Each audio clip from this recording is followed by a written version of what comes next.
Now, I'm not about to give y'all information that you didn't know already, but my experience does align itself with a lot of people who saw Madame Web. So here it goes. This movie is not good. I mean, there were some telltale signs that Sony didn't think it either. With the review embargo being lifted close to the movie's release date, the trailer itself didn't look at all spectacular. And speaking of that, it only had one trailer. I mean, they didn't even care enough to put enough money in the marketing for at least a second trailer. And I understand, because this film does lack heavy in the fundamentals of storytelling. The main characters aren't really interesting, nor memorable in the slightest. The character development is barely there, if at all. And that includes the villain as well. And on a related note, the villain is nothing more than his motivation, which is killing the future Spider-Girls before they can kill him. In the far future, and nothing more. And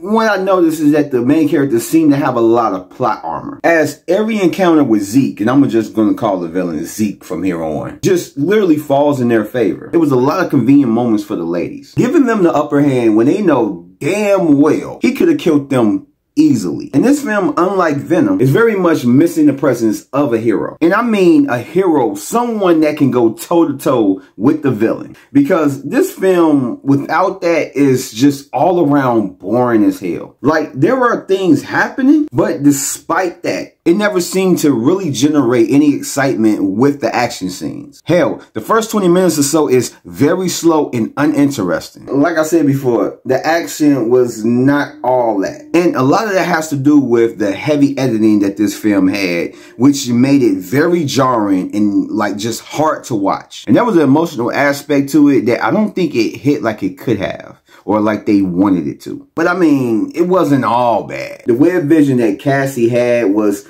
kind of cool. It reminded me of the first Doctor Strange film. And as far as this film, yeah, it could have been something. But the bad dialogue, acting, and ADR, and the fact that this movie takes place in the early 2000s, but yet it doesn't look or feel like it is from that era. I mean, they could easily say that this is from present day and no one would think any different. Now, after seeing this movie, I couldn't help but to think, with the visions of the future Spider-Girls that Zeke was having, it made me kind of want to watch that film instead, because probably that would have been a lot more interesting. So how come we didn't get that movie? And if you were wondering, which you're probably not, it does not have a post-credit scene or end-credit scene at all. So once this movie is over, if you go see it, you don't have to stick around any further. And honestly, I don't blame them for leaving it out, because if they were going to make a sequel, I doubt if anybody was going to go see it. But if you do stay after the movie is over and the credits are going, you will get a treat if you like the Cranberry song Dream, because that was one of the best things about this movie. But like I said before, with that, it wasn't all bad, but it was mostly bad. Don't go see this movie. And so with that said, that wraps up my review for Madame Web, and I hope you guys enjoyed it. And if you did, go ahead and give me a like, subscribe if you're not, and hit that notification bell for more videos like this. And I will catch you guys on the next one. So peace out, stay safe, and yeah, like I said, don't go see this movie.